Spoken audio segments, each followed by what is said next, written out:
Bonjour à tous, dans cette vidéo, nous allons montrer qu'une fonction est dérivable en un certain nombre et calculer son nombre dérivé une fois qu'on aura démontré qu'elle est dérivable. Alors, voici la fonction, c'est une fonction rationnelle qui a donc un dénominateur. Elle est définie sur moins l'infini 3, on a bien pris soin de retirer la valeur 3 puisqu'elle annule le dénominateur, c'est donc une valeur interdite.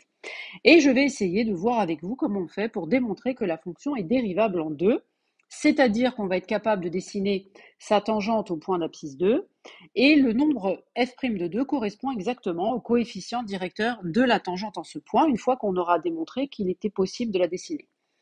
Alors, d'abord, il faut calculer le taux d'accroissement de f autour de la valeur x0 est égale à 2, c'est-à-dire, vous savez bien comment ça fonctionne, je vous invite à regarder une précédente vidéo dans laquelle j'ai bien détaillé cette histoire de séquente qui se transforme en tangente, etc. Ce n'est pas l'objet de cette vidéo-ci, mais il y en a une autre sur les nombres dérivés qui devrait vous éclairer et à mon avis à regarder avant celle-ci, qui est un peu plus difficile. Alors, on va calculer donc le taux d'accroissement de f autour de 2. Ce taux d'accroissement s'écrit sous cette forme-là. Donc au numérateur, vous avez f de 2 plus h moins f de 2 et au dénominateur, vous mettez h. On précise bien que h est non nul, sinon ce quotient n'aurait pas de sens. Et là, ce qu'il y a dans les petites bulles en bleu, c'est le point de cours que j'ai utilisé. Ensuite, vous voyez bien que j'ai besoin de f de 2 plus h, donc je le calcule en remplaçant x par 2 plus h, comme je l'ai indiqué ici dans la formule de la fonction f. J'obtiens ce quotient, je le simplifie en faisant attention aux signes quand je développe le moins facteur de 2 plus h. Donc ça fait 3 moins 2 moins h, donc il faudra bien faire attention tout à l'heure en développant. Je calcule f de 2 en remplaçant x par 2 dans la formule qui donne f de x. J'obtiens moins 7, je vous laisse regarder le calcul tranquillement. Étape suivante, je vais réinjecter tout ça dans le taux d'accroissement. Donc, c'est-à-dire que f de 2 plus h, je vais le remplacer par f de 2 plus h, parce que j'ai trouvé juste avant. Et à la place de f de 2, dans la formule de départ, j'ai mis moins 7. Bien sûr, je divise par h, ça c'était là dès le départ. Donc là, j'ai remplacé chaque chose par sa valeur, parce que je les ai en fait, je les ai calculés juste avant. Et une fois que je les ai calculés, je les réinjecte. Vous voyez, le f de 2 plus h qui est là, je le remets dans la formule ici, et le f de 2, je le remets ici dans la formule. D'accord? Bon, j'enlève ça parce que ça encombre, mais voilà ce que j'ai fait. Ensuite, étape suivante, je vais donc arranger un peu tout ça. Moins 7, ça fait plus 7. Le dénominateur, je l'ai arrangé un peu, etc. Étape suivante, je réduis le 7 au dénominateur commun 1 moins h pour pouvoir compacter le numérateur. En fait, il faut chercher à écrire ce numérateur, tout ça là, le numérateur qui est là, il faut l'écrire sous une seule fraction.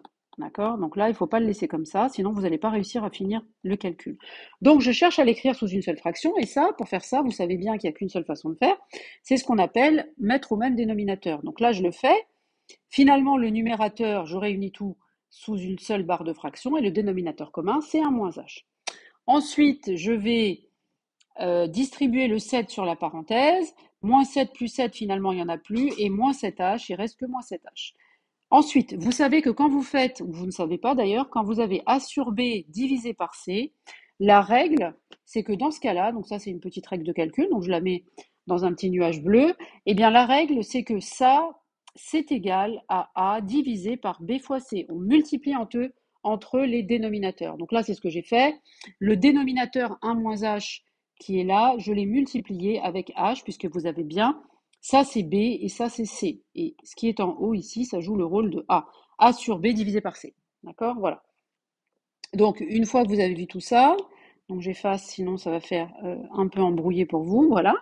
Donc à la fin, finalement, je peux simplifier par H, et il va me rester cette fraction. Deuxième étape dans le raisonnement, je dois maintenant calculer la limite de ce taux d'accroissement lorsque h tend vers 0, c'est-à-dire que je vais mentalement remplacer h par 0, ça fait moins 7 divisé par 1, ça fait moins 7. J'ai réussi à trouver quelque chose, ça veut dire que la fonction est dérivable puisque la limite existe, et on en déduit que le nombre dérivé, qui est justement égal à cette limite, vaut moins 7. Alors là, je vous ai remis le petit point de cours, pareil, dans la petite bulle en bleu, pour vous expliquer que, par définition, f' de x0, c'est justement la limite du taux d'accroissement qu'on a obtenu par le calcul précédent. Voilà, j'en ai fini avec cette vidéo. Ce calcul est très technique sur une échelle de 1 à 10 de ce qu'on pourrait vous demander pour calculer un taux d'accroissement. je le mettrais à peu près au niveau 8. C'est pas un calcul facile et il ne faut pas commencer par celui-là pour s'entraîner. Il vaut mieux commencer par calculer avec les fonctions polynômes carrés, comme j'ai fait dans la première vidéo sur ce thème-là. Voilà, j'en ai fini avec cette vidéo. J'espère qu'elle vous a plu, qu'elle vous a aidé. Je vous dis à très bientôt pour une prochaine vidéo.